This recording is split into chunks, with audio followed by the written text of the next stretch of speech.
السلام علیکم ورحمۃ اللہ۔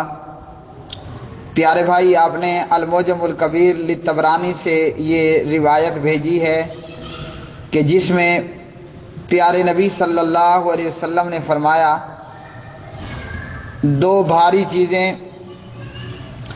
تمہارے بیچ میں چھوڑے جا رہا ہوں،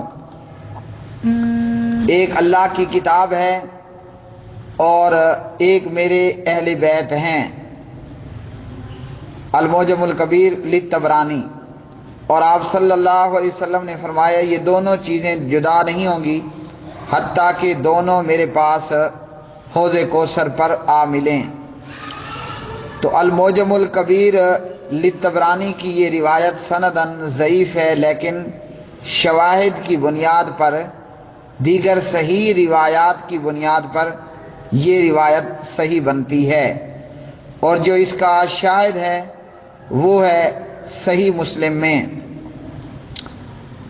صحیح مسلم میں پیارے نبی صلی اللہ علیہ وسلم نے خم کے مقام پر صحابہ کرام رضوان اللہ علیہم اجمعین کو خطبہ دیا،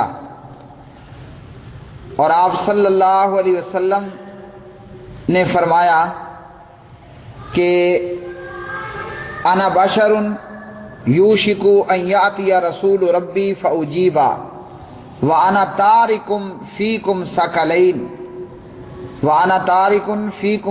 ثقلین اولہما کتاب اللہ فیہ الہدی والنور فخذوا بکتاب اللہ واستمسکوا بہ فحث علی کتاب اللہ ورغب فیہ۔ آپ نے فرمایا، میں بھی انسان ہوں، ہو سکتا ہے کہ اللہ کی طرف سے پیغام لے آنے والا لے کر آئے اور میں اس کو قبول کر لوں، یعنی یہ قریب ہے کہ میں بھی فوت کر دیا جاؤں، لیکن میں تمہارے اندر دو بھاری چیزیں چھوڑے جا رہا ہوں۔ ان بھاری چیزوں میں سے پہلی چیز اللہ کی کتاب ہے، اس میں نور ہے اور ہدایت ہے، تو تم کتاب اللہ کو پکڑ لو اور مضبوطی سے پکڑ لو۔ راوی حدیث بیان کرتے ہیں زید بن ارقم رضی اللہ تعالی عنہ، نبی صلی اللہ علیہ وسلم نے کتاب اللہ پر بہت زیادہ زور دیا، ترغیب دی، کتاب اللہ کو مضبوطی سے پکڑنا۔ ثم قال، پھر آپ صلی اللہ علیہ وسلم نے فرمایا، وَأَهْلُ بَيْتِي، اور میرے اہل بیت۔ اہل بیت کون ہیں؟ المعجم الکبیر للطبرانی میں اہل بیت آل عقیل، آل علی، آل عباس وغیر ذالک۔ وَأَهْلُ بَيْتِي، صحیح مسلم کی 2408 روایت میں نبی صلی اللہ علیہ وسلم فرماتے ہیں، اور میرے اہل بیت اذکرکم اللہ فی اہل بیتی، میں تمہیں اللہ کی یاد دلاتا ہوں اپنے اہل بیت علیہم الصلاۃ والسلام کے متعلق۔ 3 مرتبہ آپ نے فرمایا، اذکرکم اللہ فی اہل بیتی، اذکرکم اللہ فی اہل بیتی، میں تمہیں اپنے اہل بیت کے متعلق اللہ کی یاد دلاتا ہوں۔ ان جملوں کا کیا مقصد؟ ان جملوں کا مقصد اور مفہوم یہ ہے کہ نبی صلی اللہ علیہ وسلم فرما رہے ہیں، میرے اہل بیت کے تعلق سے اللہ کا ڈر، اللہ کا تقوی اختیار کرنا، یعنی میرے اہل بیت کے ساتھ کسی قسم کی کوئی زیادتی نہ کرنا۔ راوی روایت نے زید بن ارقم سے پوچھا، ومن اہل بیتہ، یا زید الیس نساؤہ من اہل بیتی، اے زید بن ارقم، نبی کی بیویاں کیا نبی کے اہل بیت نہیں؟ زید بن ارقم فرماتے ہیں، نساؤہ من اہل بیتہ، نبی کی بیویاں بھی نبی کا اہل بیت ہیں۔ تو جن پر صدقہ حرام کیا گیا ہے وہ کون ہیں؟ وہ ہیں آل علی، آل عقیل، آل جعفر، آل عباس۔ کالا کلو ہؤلاء حرم الصدقہ، یہ تمام اہل بیت ہیں اور ان پر صدقہ حرام ہے۔ صحیح مسلم۔ تو اس لیے میرے پیارے بھائی، المعجم الکبیر للطبرانی کی روایت کے الفاظ اور صحیح مسلم میں موجود روایت کے الفاظ اور اسی طرح ایک روایت موطا امام مالک میں بھی ہے، وہ بھی میں آپ کو بیان کر دیتا ہوں۔ ان دونوں روایات کے اندر صحیح مسلم میں اور معجم الکبیر لطبرانی میں پیارے نبی صلی اللہ علیہ وسلم نے کتاب اللہ کو مضبوطی سے پکڑنے کا حکم دیا اور اہل بیت سے پیار کرنے، محبت کرنے، حسن سلوک کرنے، اہل بیت کے گیت گانے کا حکم دیا اور اہل بیت کے بغض سے منع کیا۔ ایک اور روایت میں نبی صلی اللہ علیہ وسلم فرماتے ہیں، المستدرک علی الصحیحین امام حاکم میں ہے، آپ نے فرمایا بندہ روزے دار ہو، حجر اسود اور مقام ابراہیم کے بیچ نماز پڑھتا ہو، اس حال میں وہ مر جاتا ہے لیکن اہل بیت سے وہ بغض رکھنے والا ہے، وہ جہنم میں داخل ہوگا۔ تو ان تمام احادیثوں کا لب لباب یہ ہے کہ اہل بیت سے دشمنی نہیں کرنی، اہل بیت سے محبت کرنی ہے۔ یہ تو تھا ان احادیث کا خلاصہ کہ ان احادیث میں اہل بیت کے تعلق سے کیا کہا گیا۔ الحمدللہ اہل سنت بھی اپنی جان سے، اپنے مال سے، اپنے بیوی بچوں سے، اللہ کی کل کائنات میں ساری مخلوق میں انبیاء اور رسل کے بعد اہل بیت علیہ السلام کا جو ہے ادب کرتے ہیں، احترام کرتے ہیں، ان کی پیروی باعث سعادت سمجھتے ہیں، ان سے محبت کرنا باعث سعادت سمجھتے ہیں، اور اہل بیت کو برا بلا کہنا یا ان سے دشمنی رکھنا جہنم میں جانے کا باعث سمجھتے ہیں۔ یہ تو تھا یہ احادیث کے تعلق سے۔ اب جو باتیں شیعہ حضرات کہہ رہے ہیں کہ اس حدیث سے یہ معلوم ہوا کہ اہل بیت معصوم ہیں، تو میں ادباً احتراماً ان شیعہ حضرات سے کہوں گا ان احادیث سے اہل بیت کی معصومیت ثابت نہیں ہوتی، نہ صحابہ کرام نے، نہ خود اہل بیت نے، نہ ائمہ کرام نے، نہ فقہاء عظام نے ان احادیث سے اہل بیت کا معصوم ہونا لیا۔ یہ صرف فقط اہل تشیع ہیں جو اہل بیت کو معصوم سمجھتے ہیں، وگرنہ پیارے نبی صلی اللہ علیہ وسلم نے فرما دیا کل بنی آدم خطاء وخیر الخطائین التوابون، آدم کی ساری اولاد خطا کار، یعنی ہر ایک سے غلطی ہو سکتی ہے، اور بہتر خطا کار وہ ہیں جو غلطی کے بعد معافی مانگ لیں۔ تو اہل بیت معصوم نہیں۔ ان احادیث کو لے کر اہل تشیع کا یہ کہنا کہ اہل بیت معصوم ہیں یہ غلط ہے، خطا کسی سے بھی ہو سکتی ہے۔ دوسری بات کہ ان احادیث میں آپ نے فرمایا کہ تمہارے درمیان دو بھاری چیزیں چھوڑے جا رہا ہوں، ایک کتاب اللہ اور ایک میرے اہل بیت۔ تو ان احادیث سے اب یہ کہنا کہ اہل بیت ہی خلافت کا اول حق رکھتے تھے، ابو بکر پہلا خلیفہ کیوں بنا، عمر دوسرا کیوں بنا، عثمان تیسرا کیوں بنا، رضوان اللہ علیہ مجمعین۔ تو میرے پیارے بھائی یہ حدیث کس کی ہے؟ انا تارک فیکم ثقلین، یہ کس کی حدیث ہے؟ محمد الرسول اللہ صلی اللہ علیہ وسلم کے الفاظ ہے نا، تو اللہ کے نبی کے وہ الفاظ بھی تو صحیح بخاری میں موجود ہیں، مرو ابا بکر فلیصلی بالناس، لوگوں کو حکم دو، ابو بکر کو حکم دو کہ وہ لوگوں کی امامت کرائیں۔ اللہ کے نبی نے کیوں نہیں فرمایا مرو علی فلیصلی بالناس، کہ علی کو حکم دو وہ لوگوں کی امامت کرائے؟ علی تو نبی کا داماد ہے، نبی کے اہل بیت میں سے ہے، اللہ کے نبی نے خود کیوں نہیں کہہ دیا مرو علی فلیصلی بالناس؟ کیوں کہا مرو ابا بکر فلیصلی بالناس؟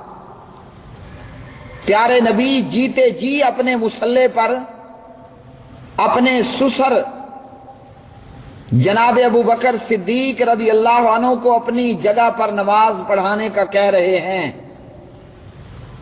اور پھر آخری نماز جو نبی صلی اللہ علیہ وسلم نے پڑھائی،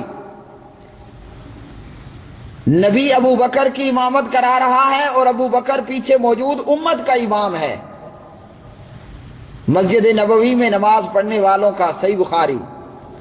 تو میرے پیارے بھائی صرف ایک حدیث کو لے کر ابو بکر عمر کی شان میں بے ادبی کرنا یہ قطعاً درست نہیں۔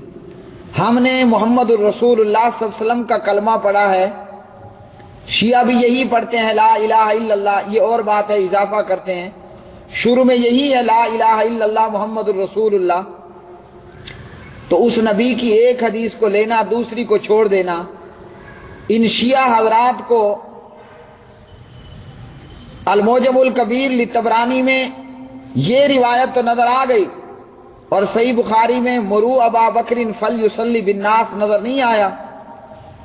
ابو بکر نبی کے جیتے جی نبی کے مصلی پر امامت کراتا ہے، اور پیارے نبی مکہ سے ہجرت کر کے مدینہ جاتے ہیں۔ کتنے خطرناک حالات ہیں، کس قدر خوفناک حالات۔ ان حساس ترین حالات اور دنوں میں اللہ کے نبی اپنا ساتھی چنتے ہیں ابو بکر کو، اور جناب علی المرتضیٰ کو اپنے بستر پہ سلا کر جاتے ہیں، پیچھے امانتیں ان کے حوالے کر کے جاتے ہیں۔ تو پیارے نبی کے غار کا ساتھی ابو بکر، پیارے نبی کے جیتے جی پیارے نبی کے مصلی پر امامت کرانے والا ابو بکر۔ تو میرے پیارے بھائی، ان احادیث کو لے کر یہ کہہ دینا کہ چونکہ حدیث ثقلین میں ہے کہ میری اطرت میرا اہل بیت، تو میرے پیارے بھائی اہل بیت کے تعلق سے یہ کہنا کہ ابو بکر عمر پہلی خلافت کا حق نہیں رکھتے تھے، ان شیعہ حضرات کو تو المعجم الکبیر لطبرانی کی یہ روایت معلوم ہے، اور یہ حدیث خم بھی ان کو معلوم ہے، اور کیا ان کو پھر یہ معلوم نہیں کہ مرو ابا بکر فلیصلی بالناس، ان کو ابو بکر کا نماز پڑھانے کا حکم نہیں نظر آ رہا؟ تو اس لیے میرے پیارے بھائی، خود حضرت علی رضی اللہ تعالی عنہ بھی اس حدیث کا علم رکھتے تھے، لیکن انہوں نے خلافت لینے کے لیے کوئی جھگڑا نہیں کیا، نہ ابو بکر سے، نہ عمر سے، نہ عثمان سے۔ اور اسی طرح اس حدیث سے یہ لینا کہ جو اہل بیت ہیں وہ معصوم ہے، تو میرے پیارے بھائی ان احادیث سے اہل بیت کا معصوم ہونا بھی ثابت نہیں ہوتا۔ اہل بیت معصوم نہیں ہیں، غلطی کسی سے بھی ہو سکتی ہے، کوتاہی غفلت کسی سے بھی ہو سکتی ہے۔ ہاں، ان احادیث کا یہ مطلب ہے کہ ہم جان مال سب سے زیادہ اہل بیت سے پیار کریں، اور یاد رکھیے اہل بیت میں نبی کی بیویاں بھی ہیں۔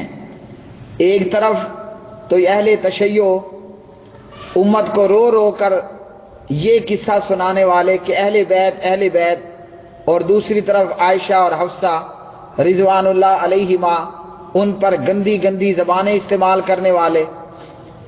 پہلے علماء بتایا کرتے تھے کتابیں پڑھ کر، آج انٹرنیٹ نے ہمیں دکھایا اہل تشیع میں سے کچھ نے عائشہ فی النار، عائشہ فی النار، نعوذ باللہ عائشہ جہنم میں نعرے لگائے، اس طرح کی اور دیگر بہت ساری افواہ۔ تو اہل بیت کی اگر کسی کو محبت ہے تو وہ عائشہ اور حفصہ کو اپنی ماں سمجھے اور اس سے محبت کرے، یہ نہیں کہ کسی کے متعلق تو غلو کر کے اسے کچھ سے کچھ بنا دے اور نبی کی ازواج مطہرات پر وہ اپنی زبان چھوڑنا شروع کر دے۔ تو ان احادیث سے میں اہل تشیع کو کہوں گا کہ کوئی اہل بیت کا معصوم ہونا ثابت نہیں ہو رہا۔ احادیث کا فقط مطلب اتنا ہے اہل بیت سے زیادتی مت کرنا۔ اور یاد رکھیے میں سیرت حسن و حسین کے تعلق سے یہ بیان کر چکا ہوں رضوان اللہ علیہما کہ پیارے نبی صلی اللہ علیہ وسلم کو بتا دیا گیا تھا، دکھا دیا گیا تھا کہ امت اہل بیت سے برا کرنے والی ہے، امت اہل بیت سے برا سلوک کرنے والی ہے۔